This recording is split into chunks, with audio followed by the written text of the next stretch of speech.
I cannot for the life of me get the control arms on, the lower control arms on. I can't do it, man.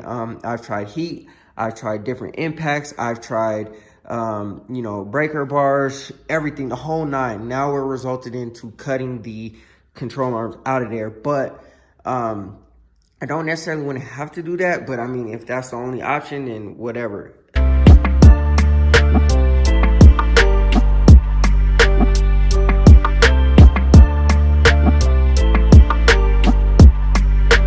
It's your boy Rob, and we back in the shop today. So today, man, I'm not gonna really do too much. I'm really just going to, you know what I mean, once again, kind of talk about the Impala and the El Camino a little bit, because the last time I made this video, the Impala wasn't painted. I don't remember what was going on with the Elco. I think it had broke down or something. I don't know, whatever. But there's a lot of things that I want to talk about and I want to discuss, because it's a continuation of what's going on, where we are, and I'm kind of disappointed about something, man. I mean, it is what it is, and I should have took extra precautionary measures when I did this. But yeah, man, we'll talk about it in a second, man. But anyways, man, before we jump into the video, hit that like button, hit that subscribe button, hit that bell notification so you get a notification every single time we drop another video. I also might pull the cars out so that you guys can see them together. I know you saw them together in one of my videos, but I don't know, man. We'll see what happens. But anyways, let me flip this camera around and yeah, talk about the next steps with the cars. Hi, grind schoolers. I guess I just wanted to make this video because I wanted to talk about the cars and talk about what we got upcoming for both of them, the Elco and the Impala. Now, I don't want to make this an update video because I just did an update video not too long ago, but that was before the Impala was painted. Now the Impala is painted, and I just wanted to talk about it. You know what I mean? Y'all haven't seen the Elco on the channel for a minute. I guess, you know, if you watched the whole video, you saw when I pulled both of them out, when I put this one kind of semi together. But anyways, there's a lot of things that still need to be done that I want to address. I'm actually not even gonna lie to y'all, not gonna hold y'all. I'm a little bit overwhelmed just thinking about everything that still needs to be done. Because theoretically, after you paint a car, you put it together, it should be good to go, and you riding. That's not the case, you know what I'm saying? Since I am the sole, the sole proprietor, I guess you could call it. You know what I'm saying? I'm the only person out here working on these things. You know what I'm saying? I'm doing it how I do it. I had to get that car painted before the summer. I had to get this one painted before the winter. So that's why they got painted first. And the reason why I had to do it like that was because that one, I ordered paint for less than 70 degrees. So between 60 and 70 degrees. So obviously once it gets hotter, you know what I'm saying, the temperatures in the garage are a lot hotter, and, you know, the paint would dry too fast and the paint job would be messed up. So, because I had anticipated painting that in the spring, which I did, and I got it done just before it started to really get hot. This one, I ordered paint between 70 and 90 degrees, and, you know, up against the fall weather, the temperatures in the garage are going to be lower. So I had to hurry up and paint this one before the winter time. So that's kind of how that worked out, and that's why these cars are painted. Now, they both still need a lot of work. Now, I'm going to try to speed through this, man, because I don't want to make this a long, drawn-out video of what needs to be done. But there's a lot that needs to be done. Obviously, I got to put the trim back on. I've been kind of piecing it back together, kind of coming out here, messing with it a little bit. All of that needs to be put back together. I need to get my other antenna in here. I ordered it, and now I just got to put it on, I guess, so it doesn't look all janky. Have to line the hood, get this bumper attached, and the side marker light on. The side marker light was on, but it actually broke, so got to figure that out. Not only that, with this car, we have a front seal leak, or oil or timing cover seal leak, whatever it's called. I have to fix that because it's leaking. It's puking oil. It's puking oil. Also, the car, I went to go start the car the other day, and it spit back at me as if it like missed when it tried to start or something like that. Kind of almost like a carburetor sound, when like you try to start the carburetor and it just spits back at you. If you know what it know what that sounds like, This thing did the exact same thing, and I don't really know why. Maybe there's vacuum leaks, maybe the computer needs to be adjusted or something like that, because this is a new computer, but who knows, man? Who knows what Chevy did to it? I do have to get the exhaust redone because dude just trashed it, and there's a huge exhaust leak. There's like a hole in the weld on the exhaust. It's kind of crazy to me. But anyways, so we have to get that redone.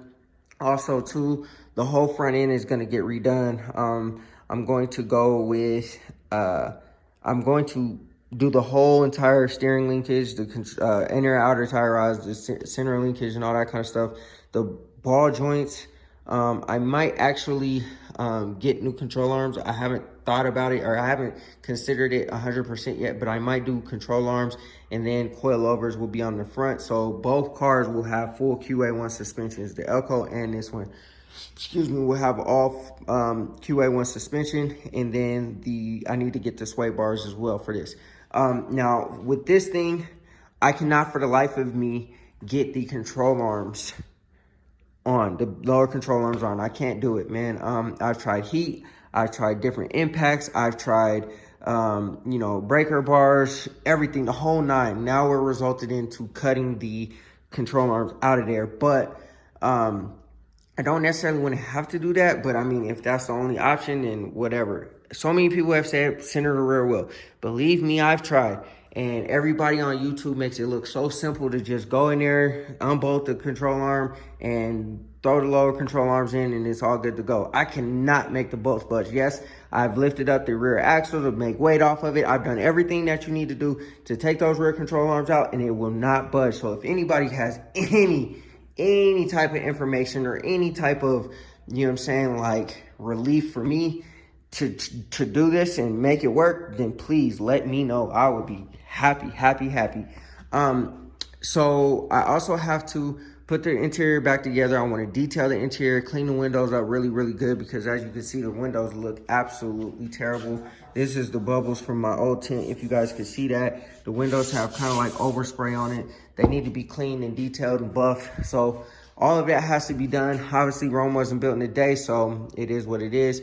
And I am absolutely sick because, man, I ruined my wheels. So when I sprained the door jambs, I got overspray on the wheels. I should have went through greater lengths to cover them up, and I didn't. So now we are resulted in either, I have two options. So I can get 2 new rear wheels and then just put my tires on those new rear wheels, and it'll be good to go, because the front ones are good. Or I could just upgrade wheels, which is what I wanted to do in the first place, and then go ahead and put these on the GMC. And I think I actually might do the second option, put these on the GMC, because it would look a whole lot better with these on it than what's currently on there. And I could, you know, hit 2 birds with 1 stone, and this will be clean. And then I don't really care what happens to the wheels at that point. Just clean them up to the best of my ability. It'll look better than what's on the GMC right now, and it is what it is. So I think I might go with the second option. It just depends on, you know, how all of that goes down the road. But yeah, anyways, that is what I'm kind of thinking. But the GMC would have to be converted from an 8-lug to a 5-lug. And so that's obviously extra work. Anyhow, that's what I'm thinking about for the Impala. It still has a lot of work to do, man. And we'll just get to it piece by piece. Like I said, I'm kind of overwhelmed a little bit, but we're going to get to it, man. We're going to get to it, and we're going to get the car done and to completion, to the finish line. It still needs to be cut and buffed. There are imperfections that I still need to fix. So we're going to get all that done. We're going to handle all of that. So now that I talked about the Impala, I'm going to jump over to the Elco and talk to y'all about what has to happen there. All right, y'all. Like I said, I didn't want to make an update video because I already made an update video. So I just want to talk to you guys about where we are currently at and what we need to do moving forward. So obviously, we've spoken about the LS motor that's going to go in here. Don't have to keep talking about that. It'll happen in due time when I get the block machined, and we can start working on that. first things first, probably next video you guys will see, I'm going to put in the special rear view mirror. I'll talk to y'all about that later. I'll probably install a special rear view mirror. It's actually sitting right there in the passenger seat. So we're gonna get to that. I have to align all the body gaps because as you can see, like I shouldn't be able to put my whole finger through this between the fender and the door. And it's also chipping down there because the door is not aligned. You guys also saw this door chip over here that I showed you guys in the video, I think with me and Dash. I closed the door and it chipped, so I gotta fix that because once again, the door is not aligned. And you can see just how dirty this thing is, man. It looks like it's been sitting in storage for forever. And so I think the last time I actually drove this was when it broke down on me, like a month ago or whatever, when I went to the paint shop. So yeah, I haven't really done anything with it since then. Just pulled it out the garage, put it back in when I was painting this, and that's pretty much it. We have to pretty much Raptor line the bed liner in here. All I'm gonna really do is just scuff it up real good and then spray the bottom. I don't think I'm gonna spray the sides because the sides look really good. And then also too, I'll probably replace this. I'll probably replace this within the next year or so. I'm not pressed to replace it right now because the car's not going anywhere. But I need to replace this because, you know, I look at it and I'm like, man, like the whole outside of this car looks amazing. Looks really, really good. And then you look into the back and it's like, dang, dude, what happened to the tailgate? Also, too, when the Elco was parked in the front or in the driveway, you can see this dent right here still. There's a big dent right here, and you can really tell there's a dent there still. Like, you can't tell just looking at it right here, but I can tell, and I don't like that. So I think I'm going to go ahead and order up a new tailgate, and I'll just replace it. No harm, no foul. I still got paint to paint it. I still got decals that I could, you know, redo it and do whatever I got to do. It's not going to be a big deal. So anyways, also with the Elco, I need to start thinking about a rear end. I was going to go with like a quick performance rear end or something like that, but then maybe I might build one. Might just get an 8.5 inch from somewhere for like $100 and start putting it and piecing it together and then just throwing it in there. I don't know. That's also another thought. Just depends on if I can find a good one, and we'll see what happens. As far as the interior of the Elco goes, man, I've been catching hell trying to put this thing together. Like, to me, I'm sorry for the glare too. To me, you know, I don't know why I do this, but I'll work on something. I'll let it be, like, just get it to where it's functional and it's good enough for me. And then I'll stop working on it, and then it'll be months and however long, and things will just go to the wayside. Like the last video that I showed you guys of the Elco with the door panels put together and everything like that, man, it's still been sitting here just like this. They're still not buttoned up. They're still not into the door. I went and got the stuff from the paint shop like a long time ago, like 2 months ago, to put the rivets in the door so that they hold in there. And, you know, for whatever reason, I just didn't put it together. I also ordered my door pulls and my little armrest here like a couple months ago, and they're still on back order until December. So I don't know when that's going to happen, when that's going to come, but it is what it is. Also, my carpet needs to be trimmed and cut. Put the carpet in there like 4 or 5 months ago, and it still needs to be trimmed up.